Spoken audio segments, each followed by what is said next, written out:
O treinador Cuca se anima com a ideia de vir para o Flamengo. Excelente notícia, galera! Flamengo acerta a contratação de mais uma grande promessa do futebol brasileiro. A chapa esquentou de vez no ninho do urubu. Paulo Souza em perigo. Essas e outras você confere aqui no seu canal do Mister Mengão. Olá você, muito bom dia, salve, salve nação rubro-negra, a chapa tá quente. Está no ar mais uma edição do nosso canal de notícias do Mengão. Pessoal, o Flamengo acertou a contratação de mais uma grande promessa do futebol brasileiro. Trata-se do garoto Eric Matos, de 16 anos, que estava por último no Grêmio Recreativo Pague Menos, Cefate Tirol do Ceará. Dessa forma, o Flamengo busca reforçar ainda mais a categoria de base e o cenário dentro do cenário nacional, né? Informação foi dada pelo portal Flabase. Recentemente, o rubro-negro teve grandes mudanças no cenário das categorias de base. Sendo assim, Mário Jorge, até então treinador do Sub-17, passou a treinar o Sub-20 do Flamengo. Por outro lado, Léo Ramos assumiu a categoria deixada pelo companheiro. Dessa forma, o antigo auxiliar de Mário Jorge será o responsável por lapidar os primeiros passos de Eric Matos no ninho do urubu. Pessoal, muitos técnicos já foram especulados e aparecem como possíveis substitutos do Paulo Souza. Alguns a torcida aprovou, outros não. Nessa quinta-feira, o jornalista Jorge Nicola informou que o Marcos Braz tem uma preferência caso o Paulo Souza realmente não tenha sequência no comando técnico do Flamengo. É Cuca.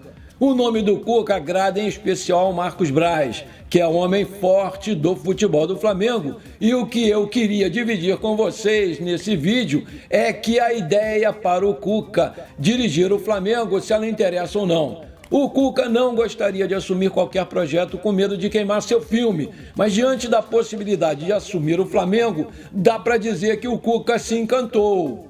Nicola, o jornalista, ainda continuou falando sobre o assunto. Cheguei a trocar mensagens com ele e deu para entender que o Cuca se motivou diante dessa possibilidade. O time extremamente qualificado com vários jogadores interessantes. O que pega é convencer o torcedor do Flamengo que ainda não esqueceu a primeira passagem do Cuca, marcada por polêmicas, e quer a todo custo o retorno do Jorge Jesus. Completou lá.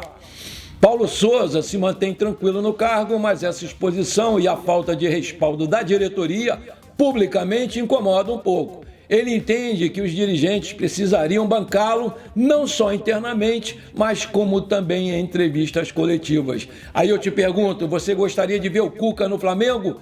Coloca aí! E aí, meu amigo, minha amiga flamenguista, beleza? Se você está gostando do vídeo, então, por favor, não esquece, deixe o seu like. E se você é novo ou nova por aqui, seja muito bem-vindo. Se inscreve aí, aperta o sininho. Aqui você vai ficar sabendo tudo o que acontece no dia a dia do nosso Mengão queridão, sem fake news e sem enrolação. Excelente notícia, galera! Davi Luiz treinou ontem junto com os companheiros no campo e pode ficar à disposição contra o Goiás. Ayrton Lucas também treinou normalmente. Ao que parece, a pancada no tornozelo do último jogo foi só um susto, Aos poucos, o sistema defensivo do Flamengo, ele vem se recuperando. Atualmente, no departamento médico, tem apenas o Gustavo Henrique, o Fabrício Bruno e o Felipe Luiz. Eles estão com problemas aí e a gente está aí torcendo pelo seu pronto restabelecimento. O Rodrigo Caio, que também retornou recentemente, vem sendo peça importantíssima no crescimento do setor defensivo da equipe. Pessoal, a diretoria do Flamengo segue monitorando e garimpando jovens talentos pelo futebol brasileiro para lapidar as joias da sua base, A estratégia ela vem dando certo e o retrato disso é que a base do Flamengo vem conquistando os principais títulos e grandes nomes vêm surgindo. Buscando jogadores dos mais variados estados do Brasil, o Flamengo tem ótimos observadores que avaliam possíveis contratações que possam agregar no clube e mais um talento prolongou o seu vínculo com o mais querido.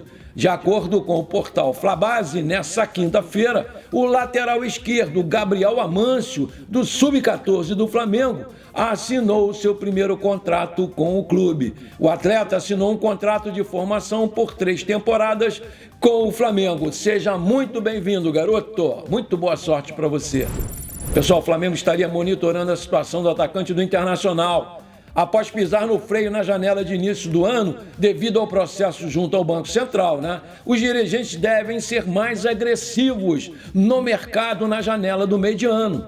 Por isso, desde já, começam a fazer alguns contatos e monitorar alguns jogadores. E um atleta que atua no futebol brasileiro vem chamando muita atenção. De acordo com o jornalista Wagner Martins, que cobre os clubes gaúchos, o Flamengo estaria monitorando a situação do atacante Wanderson. O jogador pertence ao Krasnodar, daquele país que invadiu o outro, e o mais querido pode entrar na briga pelo jogador caso o Internacional não exerça o direito de compra. O Krasnodar, pessoal, ele deseja o retorno do jogador no dia 1º de janeiro de 2023. Para ficar com o jogador de maneira definitiva, o Internacional teria que pagar 4,5 milhões de euros, cerca de 23 milhões de reais. Segundo o jornalista, em conversas com o pai do jogador, Wanderson não pretende retornar mais para o país lá que invadiu o outro.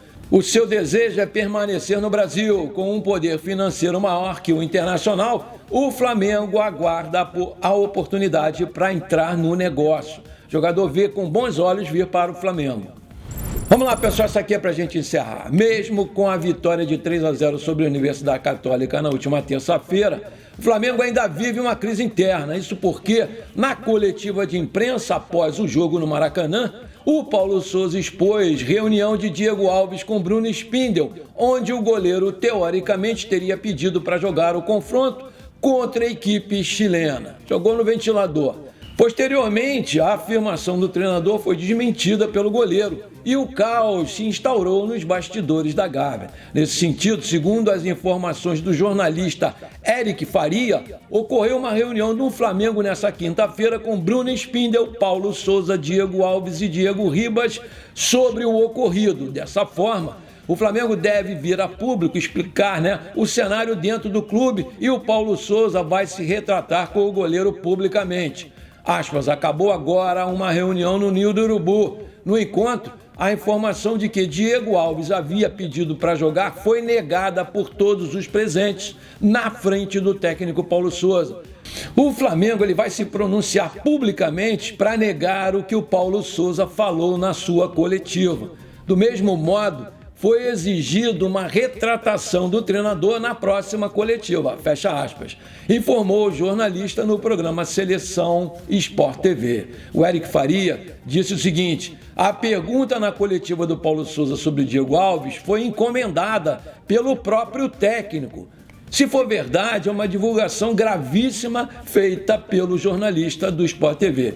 O que entende-se é que o Paulo Sousa ardilosamente pediu para o jornalista fazer essa pergunta para queimar o goleiro Diego Alves. Aí começou a confusão nas redes sociais, no clube e na própria TV Globo com essa notícia para lá de bombástica. O pior, pessoal, é que o repórter que fez essa pergunta encomendada na coletiva, ele não se identificou e nem disse onde trabalhava. Apurou-se junto ao repórter que fez a pergunta e aí ele escreveu: a pergunta que eu fiz ao Paulo Sousa depois do jogo do Universidade, eu tinha a informação de que ele estava insatisfeito com o goleiro e usei a única chance que temos. O repórter é o Fred Uber, do GE.com e do Globo Esporte. O Eric Faria, então, esclareceu no finalzinho do programa, quando falamos da pergunta encomendada, é como uma dica em off de que o assunto vai render. Simples, a palavra encomendar nada tem a ver com qualquer relação pessoal. No caso, o Fred Uber fez o que eu faria também. Você recebe a dica do assunto e decide utilizá-la ou não. Na reunião realizada pela manhã, as arestas não foram aparadas e o clima ficou ainda pior. A postura do Paulo Sousa nessa coletiva pegou os dirigentes do Flamengo de surpresa. O clima era muito bom logo após a vitória de 3-0 sobre a Católica. Alguns jogadores demonstraram apoio ao goleiro Diego Alves e entendem que a postura do Paulo Souza na coletiva não foi legal e pedem uma retratação do treinador na próxima coletiva. O Diego Ribas foi convidado para a reunião como testemunha do Diego Alves, por ser um dos líderes do grupo, como também outros jogadores pediram para participar dessa reunião e o Paulo Souza achou desnecessária. O clima está muito delicado no Ninho do Urubu depois dessa confusão toda. Paulo Souza garante que as palavras ditas na coletiva foram mal interpretadas e disse que em momento algum falou que o Diego Alves se colocou à disposição e sim que o goleiro havia dito a um fisioterapeuta estar melhorzinho na véspera do jogo contra os chilenos. Nessa tal reunião que aconteceu ontem, não teve a presença do Marcos Braz, que, na minha opinião, era o cara que deveria estar presente para resolver essa confusão toda, pois ele tem a caneta e o poder. O Paulo Souza, né, o técnico, entende que está sendo fritado, mas não vai pedir demissão. Diego Alves e o preparador de goleiros Paulo Grilo trocaram indiretas ontem nas redes sociais. O Paulo Grilo postou: "Somos todos Flamengo, menos alguns." E o Diego Alves respondeu com uma foto da camisa do Adriano, que está escrito: "Que Deus perdoe essas pessoas ruins." Não foi a primeira vez que o Paulo Souza faz isso. Ele foi demitido do Queen's Park Rangers por expor uma negociação para a imprensa sem que os diretores soubessem. Aí o dono do clube descobriu e ele foi demitido. Pessoal, duvido muito que ele peça demissão, mesmo com essa situação super delicada. A multa dele é de 8 milhões de reais. Ele não vai perder isso. E tá na cara que ele já perdeu, sim, o vestiário com esse episódio do Diego Alves e a sua demissão, pessoal. É questão de tempo. E se o Flamengo quiser ganhar alguma coisa, precisa ser rápido e mandar o cara embora. Já diz o ditado: roupa suja a gente se lava em casa. E o Paulo Souza não é a primeira vez que ele expõe jogadores. O outro foi o coitado do Marinho, onde ele disse que o jogador não tem disciplina tática e teria que aprender muito com ele. Chamou o cara de peladeiro. O Flamengo continua em silêncio, mas a torcida precisa ser informada das providências. Essa é a minha visão. Já deu para esse técnico. Vai lá, Paulo Souza, canta para subir. Existem notícias que o Braz, o Spind e o Paulo Souza vão se pronunciar sobre essa confusão toda logo depois do jogo contra o Goiás. Lembrando que hoje seria o dia D dado pelo técnico JJ ao Flamengo para decidir a contratação dele ou não. Bom, pessoal, por hoje foi isso. Eu espero que vocês tenham gostado das informações do nosso Mengão queridão. Não esqueçam de deixar aquele like maneiro e de comentar o vídeo. Isso ajuda demais o nosso crescimento. Valeu? Um grande abraço para você que ficou comigo até aqui e bola para frente, porque aqui é Flamengo na veia.